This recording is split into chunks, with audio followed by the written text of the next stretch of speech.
The book sitting on your bedside table, bound in black leather and stamped with gold, is a lie. Or rather, it is a carefully constructed, highly curated theological illusion. For thousands of years, you have been handed a pruned, sanitized version of a sprawling, chaotic, and deeply terrifying mystical reality. Through centuries of severe redaction, translation biases, and the iron-fisted dogmatic rulings of ecclesiastical councils, the prevailing orthodoxy took a scythe to the wild, overgrown branches of Second Temple Judaism and early Christianity. They severed the ancient roots, and in doing so, numerous historical figures, ancient theological concepts, and alternate spiritual bloodlines were ruthlessly relegated to the margins. These erased entities now appear in the canonical text only as brief, enigmatic shadows, inexplicable anomalies that make no sense to the modern reader. But the desert does not easily forget the secrets buried beneath its sands. The unprecedented archaeological discoveries of the 20th century, most notably the Dead Sea Scrolls, pulled from the dark, bat-infested Qumran caves, and the Gnostic Nag Hammadi library, unearthed from the blistering sands of Upper Egypt, have provided modern scholars with the raw, unfiltered materials required to reconstruct these erased histories. Alongside the preservation of vast rabbinic midrashim and ancient pseudepigraphal texts, these decaying, brittle manuscripts reveal a theological landscape that would terrify the modern churchgoer. This is a landscape steeped in angelic bloodlines, mind-bending Gnostic cosmology, and fierce, bloody political battles over the very soul of the early church. To move beyond standard surface-level exegesis requires a complete departure from traditional ecclesiastical interpretations. It demands a willingness to venture into the esoteric, suffocating depths of apocryphal literature, where the true narrative of biblical antiquity waits in the dark. And this journey begins at the very dawn of human existence, in an epoch defined by extraordinary lifespans, the breaching of divine boundaries, and a highly fragmented history of humanity before the Great Flood. Imagine the barren, cursed earth of the first generation, the air thick with the metallic stench of the first spilled blood. According to the canonical text, Cain, the firstborn of humanity, murdered his brother Abel in a fit of rage, and was subsequently cursed and exiled by God to wander the desolate land of Nod. The text paints a picture of a lonely, marked fugitive, fleeing from the face of the divine. But then the narrative fractures. Following this exile, Genesis suddenly introduces Cain's wife. She simply appears out of the ether. The text offers absolutely no explanation regarding her origin, her lineage, or her name. Given that Adam and Eve were purportedly the very first humans, and Cain and Abel their only recorded children at that specific time, her sudden existence has fueled centuries of intense theological debate, skepticism, and desperate rationalization. Where did she come from in a world supposedly occupied by only 3 living human beings? While traditional exegesis scrambles to posit that she must have been an unrecorded sister or niece, framing this as a biological necessity for the propagation of the human race in its earliest generations, the ancient, forbidden texts offer a much more explicit and unsettling reality. The apocryphal Book of Jubilees strips away the polite ambiguity of Genesis and explicitly identifies her as Awan, the daughter of Adam and Eve, thereby solidifying the deeply incestuous origins of the first human lineage. In another suppressed ancient text, the conflict of Adam and Eve with Satan, she is referred to directly as Cain's twin sister, Luluwa. The Orthodox Fathers tried to bury these details to sanitize the patriarchs, but the legacy of Cain extended far beyond his immediate, controversial genealogy. It festered in the shadows for centuries, eventually evolving into a radical, esoteric theological movement during the 2nd century of the Common Era. This brings us to a terrifying philosophical inversion, a sect that looked at the greatest villain of the early earth and saw not a murderer, but a savior. To understand the sheer magnitude of this heresy, you must abandon everything you have been taught about the biblical God. Early Christian heresiologists, such as Irenaeus and Tertullian, wrote with absolute horror when they described a Gnostic sect known as the Cainites, or Cainians. The Cainite cosmology was a profound, reality-shattering inversion of orthodox biblical morality. They viewed the God of the Old Testament, Yahweh, not as the loving supreme being, but as an ignorant, malevolent demiurge. They called this monstrous creator Yaldabaoth, or Hystera, an arrogant lesser deity who intentionally trapped divine spiritual sparks within the suffocating, decaying physical prison of matter. The earth was not a garden, it was a cosmic slaughterhouse. In this mind-bending framework, the Cainites reportedly venerated those who actively rebelled against the oppressive demiurge. Cain, rather than being viewed as a murderous villain who committed the first sin, was celebrated as an enlightened, tragic hero. They believed he possessed a higher, esoteric knowledge, a saving gnosis that allowed him to see through the illusion of the creator god's cruel terrarium. According to this radical theology, Cain's murder of Abel was not a petty crime of human jealousy. Abel represented the ultimate submission to the tyrant God, the perfect, blind servant. Therefore, striking Abel down was a necessary, spiritually liberated strike against the agents of the oppressive creator. The blood on the soil was a declaration of cosmic war. The Cainites pushed this ideology to its absolute extreme, believing that intentionally breaking the laws of the Old Testament was not a sin, but a sacred religious duty. It was a necessary mechanism required to shatter the chains of the demiurge, to escape the sickening illusion of the material world, and to achieve true spiritual salvation by violently forcing their way back to the unknowable, perfect God who existed far beyond the starry veil. But Cain was only a mortal man fighting a theological battle.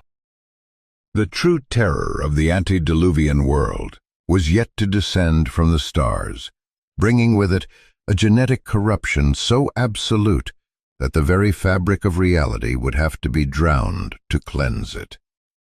A cosmic anomaly was preparing to breach the boundaries of heaven, and their monstrous offspring would soon turn the earth into a literal nightmare.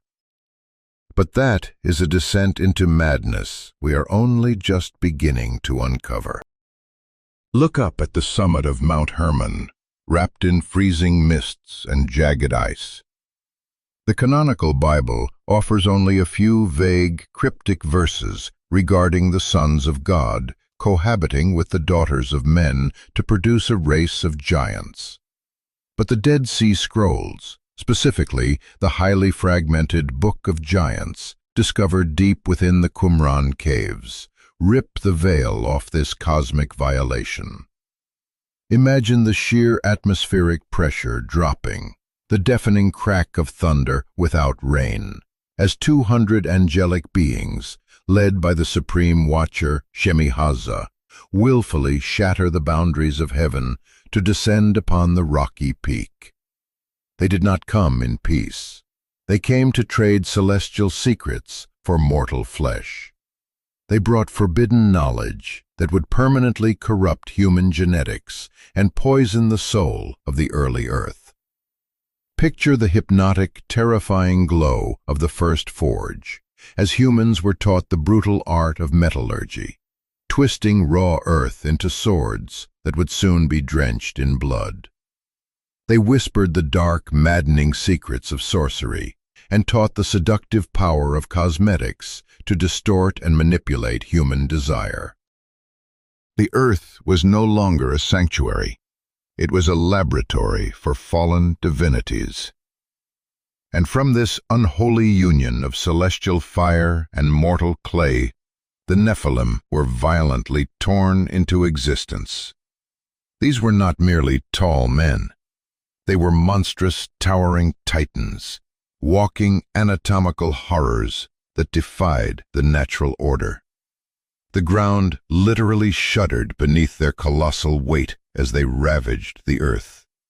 They engaged in indiscriminate mass murder, brutalized and enslaved humanity, and descended into unimaginable depravity by crossbreeding animals to engineer terrifying, shrieking hybrid monsters. The screams of these unnatural beasts echoed across a world drowning in its own corruption. But the Book of Giants provides a staggering psychological twist, shifting the narrative lens away from the bleeding human victims and plunging us directly into the paralyzing terror experienced by the Nephilim themselves. A hierarchy of terror ruled the earth, commanded by three primary giants, Oya and Haya, the immediate towering sons of the angelic leader Shemihaza, and Mahwe, the colossal titan son of the watcher Barakel. As their global wickedness reached an unbearable zenith, and the suffocating stench of rot cried out to heaven for deliverance, these invincible warlords began to suffer. They were crippled not by human weapons, but by terrifying apocalyptic dreams foretelling the imminent, violent judgment of the world. Sleep became a psychological torture chamber. Mahwe closed his massive eyes, only to behold a massive stone tablet submerged in dark, freezing, deep water. When the tablet was dragged to the surface, he watched in horror as all but three names were systematically, completely washed away. A chilling symbol of the impending great flood that would eradicate their entire bloodline and spare only Noah and his sons. Ohia was tormented by a vision of a massive, flourishing garden suddenly consumed by relentless, roaring fire and drowning water, leaving behind nothing but three fragile tree shoots in a landscape of black ash. But it was Haya who saw the ultimate doom. He dreamt of the ruler of heaven descending to earth in a glory so terrifying, so blinding, that it threatened to burn the sanity from his mind. In his vision, the cosmic books of record were violently thrown open, and absolute, unavoidable divine retribution was pronounced upon the Watchers and their illegitimate giant offspring. Waking in cold sweats, shaking with a terror they had never known, the giant leadership realized the horrifying truth. Their immense physical strength was absolutely useless against the sovereign forces of heaven. They were trapped, and they desperately required a mediator.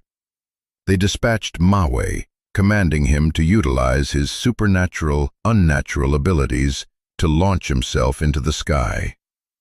Picture this massive titan eclipsing the sun, flying like an enormous, grotesque eagle across the blistering, unforgiving desert known as Desolation. His destination was the patriarch Enoch, the legendary figure who walked so closely with God that he was translated to the heavenly realms without ever experiencing the cold grip of death. Enoch now acted as the ultimate scribe and mediator of divine mysteries, glowing with an unearthly, serene light. Upon receiving the terrified Titan, Enoch retreated into the divine presence and returned with a second tablet, written in his own hand. The verdict was absolute despair. The tablet confirmed that a catastrophic, world-ending flood was coming to wipe out all flesh due to their extreme debauchery. Yet, buried in the terrifying judgment was a faint, enigmatic sliver of hope, a whisper that if the giants would loosen the heavy bonds binding them to evil and fall to their knees in desperate prayer, something might be salvaged. But the heavens were already darkening. The atmospheric pressure was dropping again, not from descending angels, but from the weight of an ocean suspended above the firmament, waiting to fall. The deluge was meant to cleanse the earth of their infected blood entirely. But if the great flood was expressly designed by the divine to exterminate every single trace of the Nephilim, a massive, seemingly impossible narrative contradiction violently crashes into the canonical text with the appearance of a post-flood monster. The waters receded, the mud dried, and out of the mists stepped Og, the Amorite king of Bashan, breathing the air of a world that was supposed to be empty of his kind. The rain that fell upon the antediluvian world was not the cool, life-giving water of the earth. According to the darkest, most esoteric rabbinic midrashic traditions preserved in the Babylonian Talmud, the flood waters were a torrential, catastrophic downpour of scalding, boiling wrath. The deluge was engineered not just to drown, but to violently dissolve the corrupted flesh of the wicked and scour the genetic infection of the Nephilim from the face of the planet. Imagine the screams echoing through the thick, choking steam as the towering, invincible giants realized their immense physical strength was absolutely useless against a boiling ocean. Their fortresses melted into mud. Their hybrid monsters shrieked and sank into the churning abyss, and the earth was scrubbed clean down to the bedrock. And yet, as the boiling mists finally cleared, and the ark rested upon the silent mountains, a massive, horrifying shadow fell across the drying mud. Og, the Amorite king of Bashan, the absolute last remnant of the giant Rephaim, took a breath of the post-flood air. If the flood was a perfect, divine extermination event, the existence of Og is a terrifying theological anomaly. How does a monster survive an apocalyptic event designed specifically to kill him? The ancient texts plunge down an extraordinary rabbit hole to explain this terrifying loophole, revealing a moment of pathetic desperation from a creature that once ruled as a demigod. Realizing his impending doom as the scalding waters rose, Og did not fight. He waded through the blistering heat, his flesh likely blistering and peeling, and threw himself at the wooden hull of Noah's Ark. There, the towering king negotiated directly with the mortal patriarch, swearing a binding, humiliating oath of eternal, unbreakable servitude to Noah and his descendants. In return for this desperate oath, Noah allowed the giant to survive, but not inside the safety of the vessel. Picture the sheer psychological terror and physical agony of this scene. Og was forced to sit upon a protruding, splintering wooden rung of the ark's external ladder. For months, he clung to the outside of the boat, suspended over a churning, boiling graveyard of his entire species. A miraculous divine intervention was said to have cooled the waters immediately surrounding the perimeter of the hull, allowing the giant to ride out the apocalyptic storm in a miserable, freezing pocket of air. Every day, the mighty king of Bashan, who once demanded blood and worship, was reduced to a begging dog, waiting for Noah to open a small trap door in the pitch-covered wood to hand him his daily ration of bread. Because of this miraculous and pathetic escape, ancient rabbinic tradition identifies Og with the title of the Fugitive, explicitly linking him to the unnamed giant who later tracks down Abraham in the book of Genesis. The canonical text meticulously notes a highly specific historical footprint meant to convey his massive, lingering threat to the Israelites.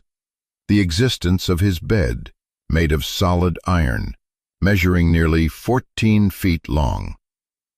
Modern archaeological and linguistic analysis suggests that this was not a piece of sleeping furniture at all, but a massive, terrifying black basalt sarcophagus, a megalithic tomb signifying immense royal power and demigod status. The bloodline of the Watchers had survived the apocalypse, leaking like a dark stain into the historical era of human conquest. But while the ancient mysteries of Genesis involve celestial watchers, boiling oceans, and towering giants, the mysteries of the New Testament shift the battlefield. The war does not end. It merely changes shape. Moving forward into the 1st century, the monsters are no longer towering titans of flesh and bone. The mysteries of the early church are deeply human, intensely political, and ideologically violent. The canonical Book of Acts paints a beautiful, serene portrait of a unified, harmonious early church, spreading seamlessly and peacefully from Jerusalem to the broader Gentile world, under the warm guidance of the Holy Spirit. It is a highly curated illusion, a deeper critical analysis of the apostolic shadows, the figures who appear briefly in the text before vanishing without a trace, reveals a fierce, bloody theological war between the Jewish Christian followers of Jesus in Jerusalem and the Hellenized, law-free mission of the Apostle Paul. At the absolute center of this suppressed conflict stands a man history has desperately tried to erase: James the Just. James was universally recognized in the earliest days as the biological brother of Jesus, and he was the undisputed, absolute leader of the early Christian community in Jerusalem, wielding an authority that far surpassed that of Simon Peter. Close your eyes and visualize the sheer ascetic intensity of this man. According to early church historians, James was a lifelong radical Nazirite from the womb. He was a skeletal, strict vegetarian who never let a drop of wine touch his lips. He refused to wear animal wool, draping his frail body only in pure white linen. He spent so many hours kneeling on the hard stone floors of the Jewish temple, desperately praying for the forgiveness of the people, that the skin on his knees became thickly calloused, grotesque, and deformed, resembling the rough, leathery knees of a camel. This was not a man building a new, welcoming, global religion. This was a zealous, fiercely devout Jewish high priest, operating within the strict confines of the ancient law. Despite his central, foundational importance to the original Jesus movement, James is heavily marginalized in the canonical New Testament. His role is actively minimized, and his biological familial relationship to Jesus is frequently obfuscated and twisted by later redactors desperate to protect developing, rigid doctrines regarding the perpetual virginity of Mary. Biblical scholars posit that this marginalization was a highly intentional, aggressive political strategy.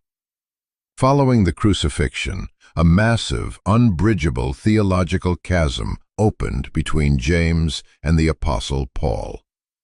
James insisted with absolute authority that the followers of Jesus must remain strictly Torah-observant Jews, focusing relentlessly on rigorous ethics, temple purity, and care for the destitute. Paul, a man who never met the living Jesus, preached a radical, Hellenized gospel of grace to the Gentiles, dismissing the ancient works of the law as useless legalism, and focusing entirely on the cosmic, atoning blood of a resurrected Christ. This was not a polite disagreement over a dinner table. It was a war for the survival of a movement.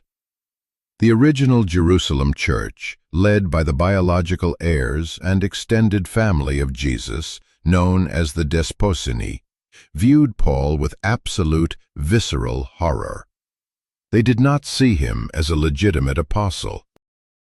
They viewed Paul as a dangerous apostate, a rogue enemy of the true faith, and potentially a wealthy Herodian infiltrator acting secretly on behalf of Roman interests to subvert and destroy their movement from the inside out.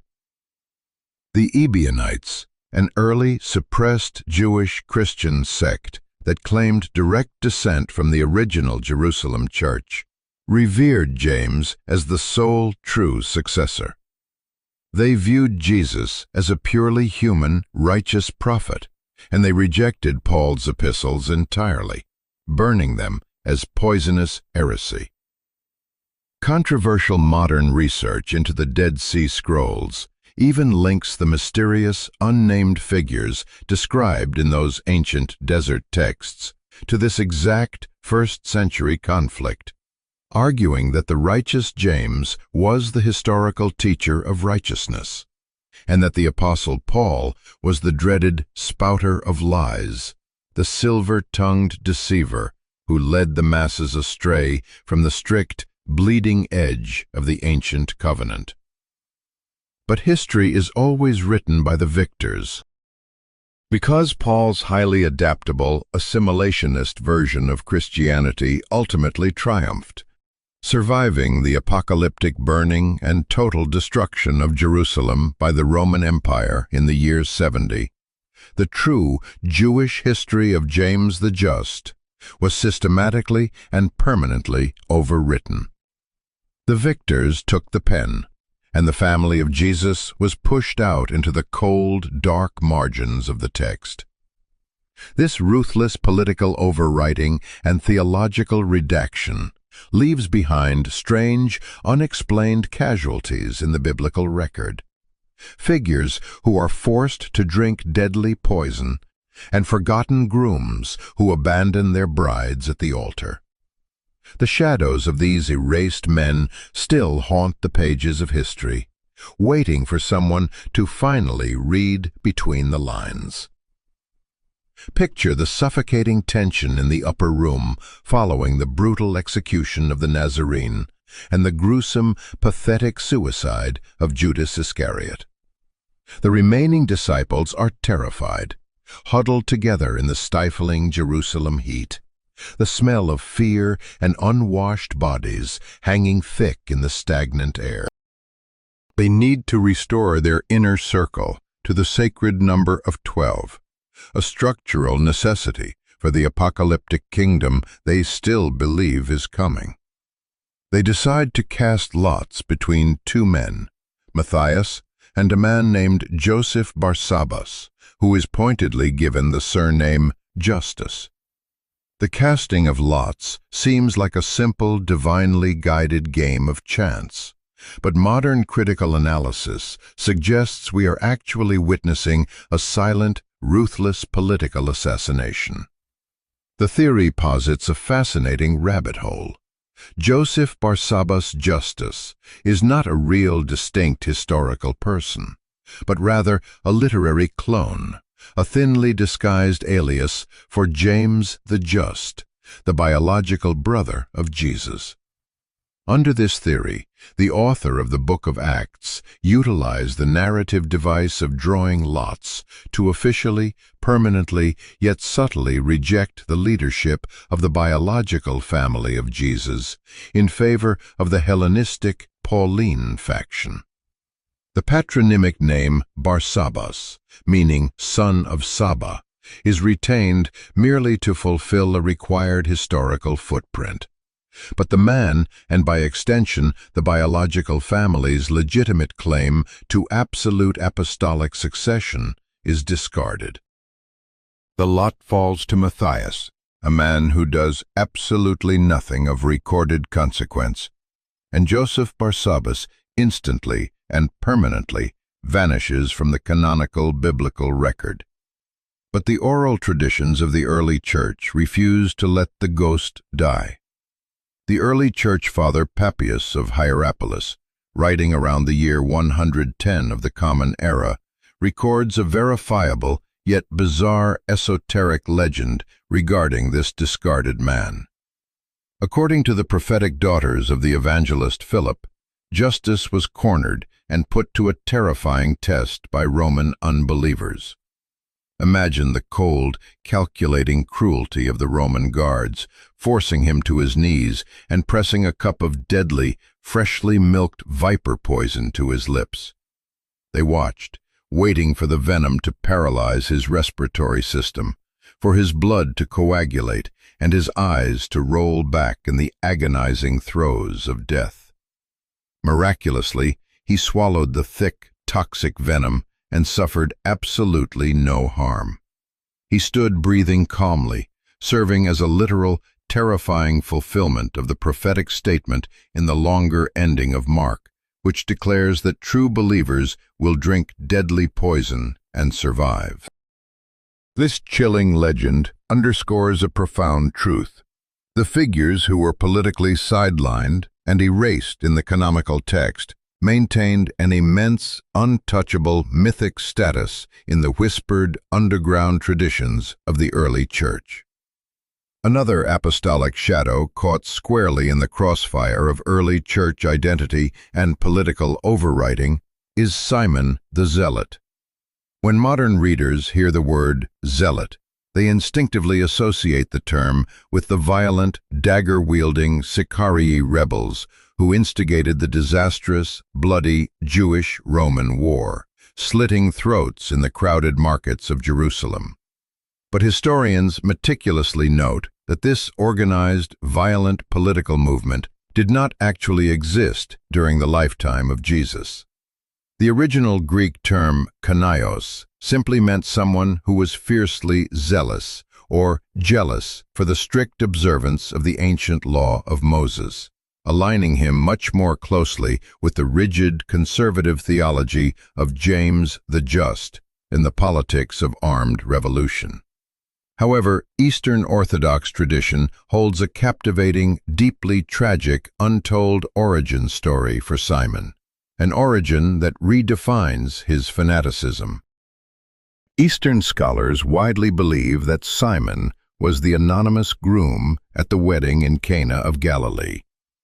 Picture the chaotic, joyous atmosphere of an ancient Judean wedding feast, the music, the dancing, the heavy heat of the day. But a profound social catastrophe is looming. The wine has run out, threatening the groom's family with permanent public humiliation. It is here that Jesus performs his very first public miracle. Imagine being Simon, the desperate groom. You watch as massive stone jars, meant only for the dirty water of ritual purification, are suddenly drawn from. You take the cup. The liquid touches your lips. It is not water. It is wine of an impossible, staggering vintage, a chemical transmutation that shatters every known law of the physical universe. According to the Renaissance commentator Cornelius a Lapide, witnessing this profound, impossible display of raw divine power at his own wedding feast caused a terrifying, fiery zeal to ignite within Simon's heart. In a radical, almost incomprehensible act of spiritual devotion, Simon looked at his beautiful new bride, looked at the comfortable, worldly life laid out before him, and instantly abandoned it all. He dropped his cup and walked away from the feast to follow a wandering rabbi into poverty and eventual execution.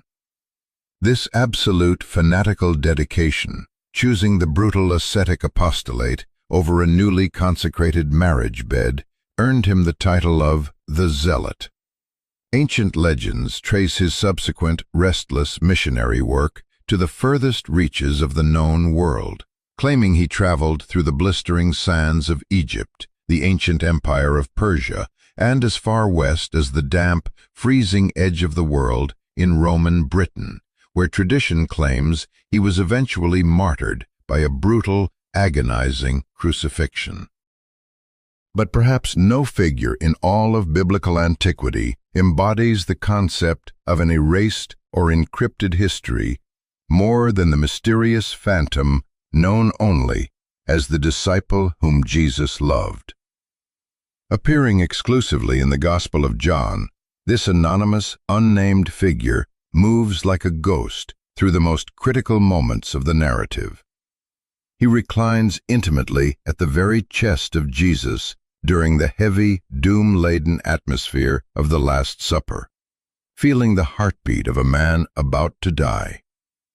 He stands bravely at the blood-soaked foot of the cross when all the other male disciples have fled in absolute cowardly terror. He outruns the impulsive Peter to the empty tomb in the cold light of dawn, and he is explicitly claimed to be the actual author and foundational source of the gospel text itself. While traditional Orthodox church history defaults to comfortably identifying this figure as John the Apostle, the son of Zebedee, intense textual and esoteric evidence points to far more controversial and reality-altering identities. The debate over this phantom's true identity is not merely an academic exercise for theologians in dusty libraries. It strikes directly at the bloody heart of who held true, legitimate authority in the early church. The first compelling alternative theory points to a man who had already conquered the grave, Lazarus of Bethany. The canonical text provides a glaring, almost undeniable clue just chapters earlier, when the frantic sisters of Lazarus send an urgent, desperate message to Jesus, explicitly stating that the one whom he loves is sick. Furthermore, the enigmatic beloved disciple only begins making his phantom appearances in the gospel narrative after the astonishing resurrection of Lazarus. Picture the psychology of a man who has spent 4 days rotting in the suffocating darkness of a tomb, only to be dragged back into the light by the voice of his friend. The smell of death would never truly leave his mind. If Lazarus was indeed the beloved disciple, it logically and perfectly explains his unique, fearless insider access to the high priest's dangerous courtyard during the midnight trial of Jesus. It explains his unwavering stoic presence at the horrific spectacle of the crucifixion. A man who had already passed through the cold gates of death and returned would possess absolutely no fear of Roman execution or the agony of the cross. Death had already tried to claim him and failed. However, the second theory is highly explosive, threatening to dismantle the very patriarchal foundations of the Orthodox Church. It involves a woman who has been systematically smeared and misunderstood for 2 millennia, Mary Magdalene. This identification is fueled by the earth-shattering discovery of the Gnostic texts buried in the Nag Hammadi library. In these ancient apocryphal works, Magdalene is not a repentant prostitute. She is elevated far above the clumsy, uncomprehending male apostles as the primary elite receiver of Christ's most esoteric, profound wisdom. She possesses a precognitive understanding of his spiritual lessons that leaves the men baffled. The Gospel of Philip, a text that would have had you burned at the stake for reading a few centuries ago, explicitly and shockingly states that Mary Magdalene was the ultimate companion of the Savior, and that Christ loved her more than all the disciples, and used to kiss her often. Imagine the suffocating, bitter jealousy and intense political friction this intimate dynamic caused among the inner circle. The texts describe Peter, furious and deeply insecure, aggressively questioning why the Master favors a woman over the chosen men. Proponents of this theory argue that a later, heavy-handed patriarchal redaction of the Gospel of John intentionally stripped Mary's actual name from her heroic actions in the text. To suppress the dangerous rise of female authority and spiritual leadership in the developing, male-dominated Orthodox Church, the editors replaced her with an anonymous, masculine moniker. This theory posits that the beloved disciple, operating as a quiet, superior shadow to Simon Peter throughout the entire canonical text, is actually the redacted, suppressed ghost of Mary Magdalene herself. The text we read today is the battleground of an ancient power struggle between rigid Petrine orthodoxy and a suppressed, Magdalene-led mysticism, a war where the victors erased the name of their greatest rival and replaced her with a phantom. And as we move past the political struggles of Jerusalem, we enter a realm where the boundaries of reality dissolve entirely, the realm of the mystics, the sorcerers, and the heretics who sought to overthrow the cosmos itself. If the early church leaders represented the apex of rigid legalism and faith, Simon Magus represents the terrifying absolute extreme of Gnostic mysticism. Introduced briefly in the canonical texts as a Samaritan sorcerer who stunned the uneducated masses with his dark magic, he was wildly dubbed the Great Power of God. But the early church fathers recognized Simon as a massive existential threat, universally labeling him the father of Gnosticism. The apocryphal Acts of Peter details a legendary supernatural duel between Simon and the Apostle Peter in the beating heart of the Roman Empire. Simon, seeking to prove his ultimate, unrivaled divinity to the Emperor Nero himself, supposedly utilized dark, demonic powers to levitate, launching his physical body into the air and flying effortlessly over the Sacra Via. Picture the shadow of a mere mortal eclipsing the Roman sun, defying the fundamental laws of gravity through sheer, esoteric will. The Apostle Peter dropped to his knees on the rough cobblestones and prayed desperately to God to strip the sorcerer of his unholy, stolen power. Instantly, the magic fractured like cheap glass. Simon plummeted from the sky like a stone, shattering his legs in 3 places when he struck the earth, ultimately dying in absolute, agonizing humiliation under the care of baffled Roman physicians. Yet it is Simon's complex, reality-bending philosophical theology that reveals his profound, dangerous brilliance. He posited a supreme, boundless power existing in primordial silence, far above the creator God of the biblical texts. From this absolute singularity emanated the first female principle, the divine thought, who descended into the void and generated the angels. But these lower angelic rulers, poisoned by intense jealousy, violently rebelled against their mother and imprisoned the divine thought within a physical, decaying human body. For centuries, she was forced to transmigrate from one female vessel to another, suffering continuous degradation and humiliation. Simon audaciously and insanely claimed that he himself was the physical incarnation of the supreme power, voluntarily descending through the corrupt celestial spheres to rescue his lost divine thought, whom he claimed to have found degraded and destitute in a filthy Phoenician brothel. He purchased her freedom with mere coin, and in his twisted, hypnotic theology, her redemption symbolized the salvation of the entire human soul, a seductive promise that humanity could break the oppressive chains of their angelic wardens and ascend to true, limitless power.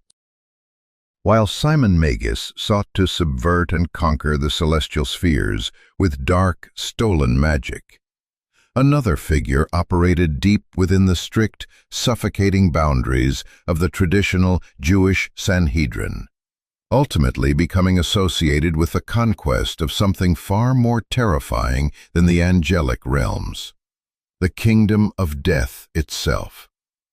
We know him canonically as Nicodemus, the cautious, aristocratic Pharisee who visited Jesus under the cloak of night, terrified of losing his political standing, yet ultimately providing a king's ransom of heavy, fragrant myrrh and aloes to prepare a crucified body for the tomb.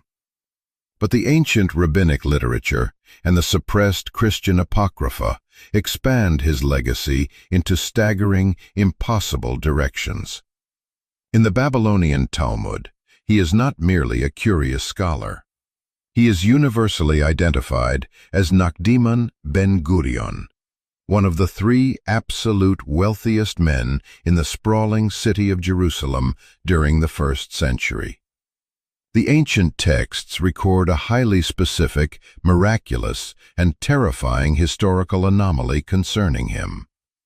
Imagine a brutal, unforgiving regional drought choking the life out of Judea. The earth was baked into cracked, bleeding clay. The livestock were dying of thirst in the fields, and the massive influx of desperate Jewish pilgrims arriving for the holy festival were facing absolute dehydration and death under the scorching, relentless sun. Nachdimon, utilizing his immense wealth, approached a smug, deeply arrogant Roman official and rented 12 massive, deep cisterns of water to keep the people alive. But the contract was a lethal trap. He was forced to sign a binding agreement promising to either completely refill the 12 massive cisterns by a specific, rapidly approaching date, or pay a crippling, impossible fine of 12 heavy silver talents, a sum that would ruin him and effectively hand the Roman Empire absolute control over the city's remaining resources. The days passed in agonizing, dry silence. When the final afternoon of the contract arrived, without a single, solitary drop of rain falling from the copper sky, the Roman official openly gloated, sending his heavily armed guards to the baths to prepare to collect the silver and destroy Nachdimon's life. The sun was bleeding red, sinking dangerously close to the western horizon. Nachdimon, heavily burdened and facing total ruin, walked into the chilling, quiet courts of the holy temple. He threw himself onto the cold stone floor and began to pray with a desperate, crushing intensity. Instantly, defying every law of meteorology, the sky violently bruised. A massive, unnatural torrential storm broke directly over Jerusalem, the thunder shaking the foundations of the temple as a deluge of water filled the 12 massive cisterns until they violently overflowed into the streets. But the Roman official was a master of bureaucratic cruelty. He stepped out into the pouring rain and stubbornly, viciously claimed that the sun had already technically set behind the thick black storm clouds before the water began to fall, meaning the deadline was officially missed and the silver was still forfeit. Nachdimon did not argue. He simply fell back to his knees in the mud and prayed a second time. And miraculously, terrifyingly, the thick, heavy black clouds violently parted like a torn curtain. The sun, which had already begun its descent into night, physically halted its trajectory. It pierced through the darkness, shining with a blinding, undeniable midday brilliance, to prove to the trembling Roman that the day had not yet ended. This reality-breaking miracle of the sun piercing the clouds gave him the eternal name Nachdimon. But in the Christian esoteric tradition, his name carries a weight that shatters the boundaries of the physical universe entirely. His legacy is permanently attached to the highly influential, heavily suppressed text known as the Gospel of Nicodemus, or the Acts of Pilate. The second half of this ancient manuscript contains the most vivid, detailed, visceral, and dramatic account of the harrowing of hell in all of recorded literature. It answers the terrifying, lingering question of exactly what happened during that mysterious, silent 3-day period between the bloody crucifixion on Golgotha and the empty tomb on Sunday morning. While the earth above was quiet, mourning a dead carpenter, absolute cosmic chaos erupted below. The text is narrated from the perspective of two ancient souls, physically raised from the dead, Lucius and Quirinus, who relate a cosmic, hyper-violent battle wherein the King of Glory literally invades the rotting underworld. Picture the suffocating, absolute darkness of Hades, a dimension of eternal limbo where the souls of humanity have been trapped for thousands of years. Suddenly, a blinding, piercing light tears through the gloom. Christ does not knock on the doors of the underworld. He violently shatters the massive, impenetrable bronze gates of hell, ripping them from their ancient hinges. The text describes him physically overpowering and binding Satan himself in heavy, unbreakable, eternal chains, dragging the screaming Lord of the underworld through his own ruined kingdom. Christ then wades into the sea of trapped souls, reaching into the darkness to grab the wrists of the righteous Old Testament patriarchs. He physically pulls Adam, Isaiah, and King David from the cold, suffocating grip of eternal limbo, dragging them up into the radiant, blinding light of paradise. Through the name of Nicodemus, the early church visualized not a passive resurrection, but a violent, militaristic victory over the throat of death itself. Yet while the cosmos was being torn apart and rebuilt, the deepest mysteries of the biblical narrative often occur in the quiet, intimate, and seemingly mundane moments of human failure. Take the bizarre, unsettling narrative of Onan in the 38th chapter of Genesis.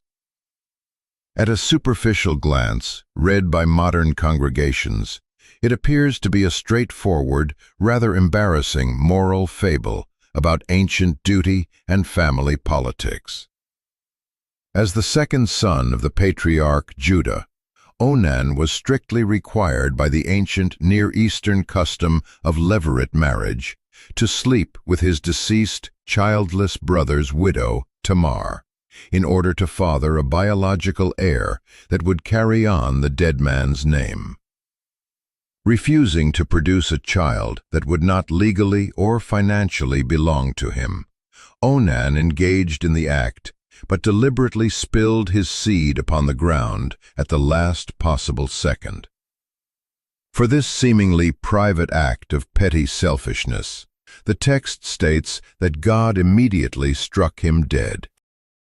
To the modern reader, the punishment seems wildly, grotesquely disproportionate to the crime. But within the dark, complex, esoteric framework of Jewish mysticism, particularly the dense psychological volumes of the Zohar, Onan's sin is completely recontextualized. It is elevated from a mere refusal of familial duty to an act of profound, catastrophic, cosmic disruption. The Zohar posits a terrifying ecosystem operating invisibly alongside our physical reality. It teaches that the wanton, intentional spilling of the seed of life is the gravest spiritual violation a human being can commit, because it directly provides raw, biological sustenance to the demonic realm. The mystic texts pull back the veil to reveal Lilith, the ancient demonic entity and consort of the dark angel Samael, waiting in the shadows of human intimacy. She is a scavenger of wasted life. The Zohar claims that she physically gathers the wasted, spilled seed of men and uses its raw, inherent creative power to artificially spawn actual, literal legions of demonic offspring. When Onan spilled his seed into the dirt of Canaan, he was not just avoiding a pregnancy. In the eyes of the mystics, he was intentionally opening a portal. He was taking the sacred, divine fire of human creation and feeding it directly to the kingdom of darkness, arming the enemies of God with new, shrieking entities that would plague the earth. Therefore, Onan's sudden execution was not a petty punishment for selfishness. It was a rapid, desperate, divine quarantine. God struck him down to immediately sever a major, bleeding artery that was pumping life into the demonic horde, making Onan's brief, embarrassing biblical appearance a cornerstone of deep, terrifying Kabbalistic theology concerning the invisible wars fought in the bedroom.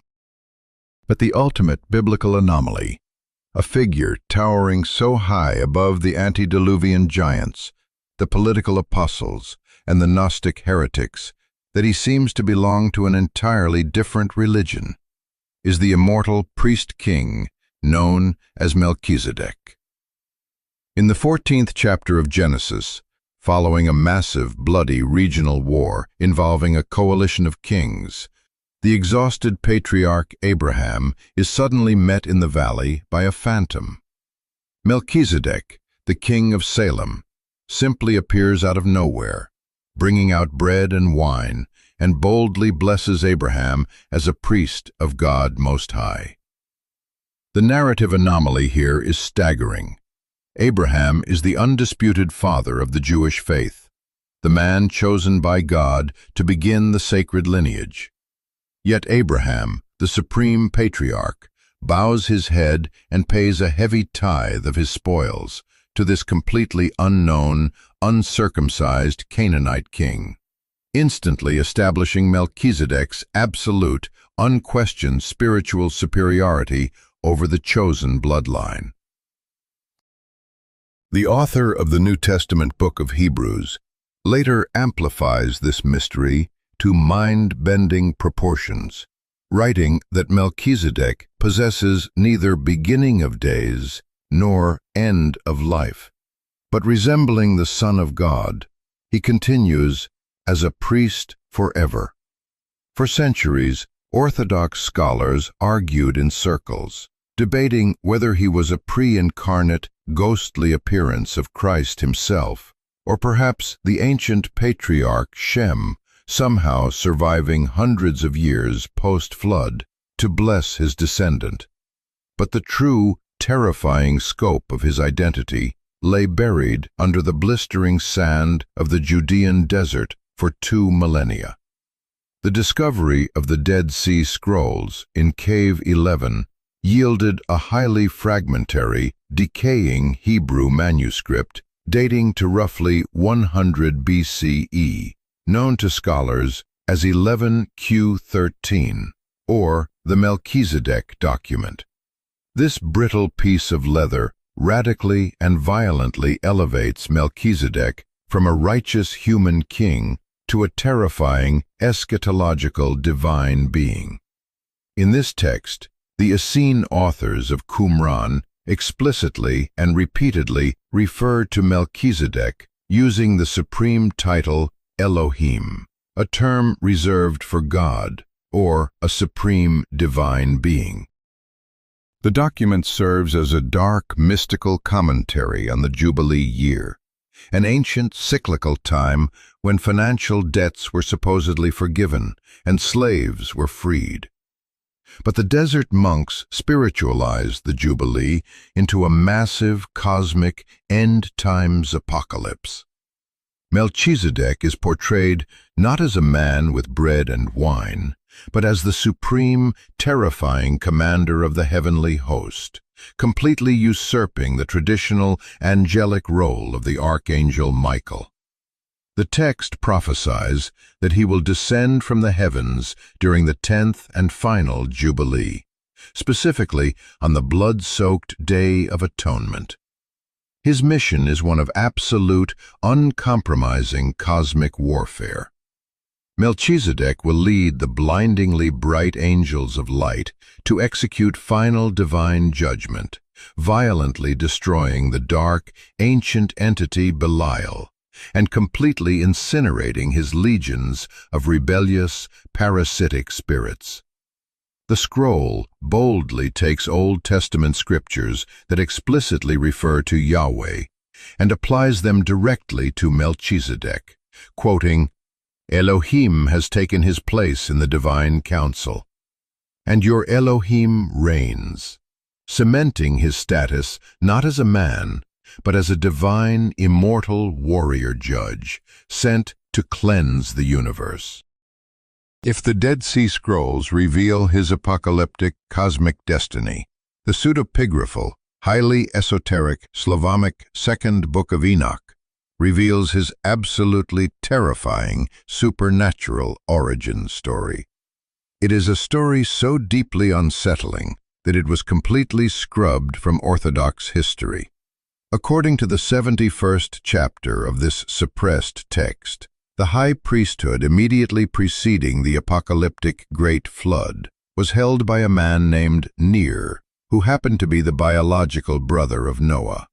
Ner's wife, a woman named Sopanim, was aged, frail, entirely sterile, and near the very end of her life. During the holy time of Ner's priesthood, he and Sopanim lived completely apart in strict, uncompromising celibacy to maintain his ritual purity.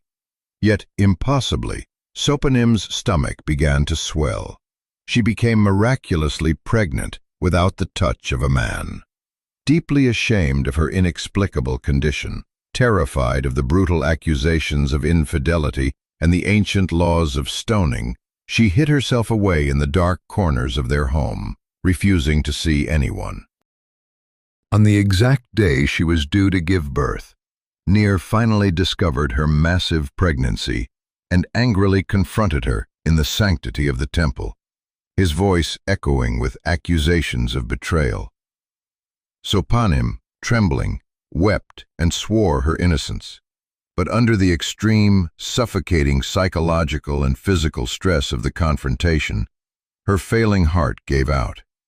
She collapsed onto the cold stone floor and died instantly at his feet. Imagine the absolute paralyzing horror of that moment. Ner and Noah, panicked and grieving, secretly began to wash and prepare her rigid, cooling corpse for a hurried, shameful burial to hide the scandal from the community. But as they touched the dead flesh, a staggering, impossible supernatural event occurred. The dead woman's womb began to writhe. From the cold, lifeless body of Sopanim emerged a living child. But this was not a normal, helpless, crying infant covered in blood. The child that crawled from the corpse was fully developed, physically mature beyond his 0 days of age. He was already completely clothed in pristine garments, and most terrifyingly, he bore the physical, glowing badge of the high priesthood seared directly upon his chest. The newborn immediately sat up beside his mother's rotting corpse, opened his mouth, and began speaking with the articulate, booming voice of an adult, flawlessly blessing the Lord. Noah and Ner fell to the floor, absolutely terrified and awestruck by this grotesque, miraculous virgin birth from a cadaver. They named the impossible child Melchizedek. Knowing that the apocalyptic Great Flood was only days away, and that the violent, corrupted, Nephilim-infested humanity of that era would instantly try to murder this divine anomaly, God intervened directly. After 40 days of hiding the child, the sky tore open and the archangel Gabriel descended. He scooped the fully formed child Melchizedek into his massive wings and transported him away from the doomed earth, flying him directly into the hidden paradise of Eden. There, the child was perfectly preserved from the boiling deluge without ever needing to board Noah's Ark, ensuring that a pure, entirely divine, immortal priesthood would survive the destruction of the old world, to be mysteriously reinstated in the post-flood era. You have been handed a sanitized, comfortable illusion. We look at the canonical texts as a book of light, a gentle guide for morality and peace. But the supreme irony is that the actual foundation of these ancient faiths was forged in the absolute darkest, most terrifying crucibles of cosmic horror, bloodline purges, and the violent suppression of dangerous knowledge. We worship the concept of divine order, yet the texts that survived only did so by ruthlessly cutting away the chaotic, screaming truth of the ancient world. The heroes were often cowards, the villains were sometimes enlightened rebels, and the ultimate priests were born from the bellies of corpses. This ancient redaction is the exact same mechanism we use in our own minds today. We are all editors of our own internal scriptures. We constantly prune, sanitize, and suppress our own dark histories, our personal traumas, our ugly ambitions, and our shameful thoughts, presenting a curated, canonical version of ourselves to the world, while locking the monstrous, complicated truth in the forgotten caves of our subconscious. But just like the Dead Sea Scrolls, the buried truth always, eventually, bleeds through the dirt. So, you are left with a choice. Do you choose the safe, comfortable lie of the Sunday school narrative? Or do you choose the dangerous, reality-shattering truth of the erased archives? The rabbit hole does not end here. The desert is vast, and there are countless other scrolls waiting in the dark. Subscribe to the archives to survive the next chapter, because the monsters we've uncovered today are nothing compared to what history buried next.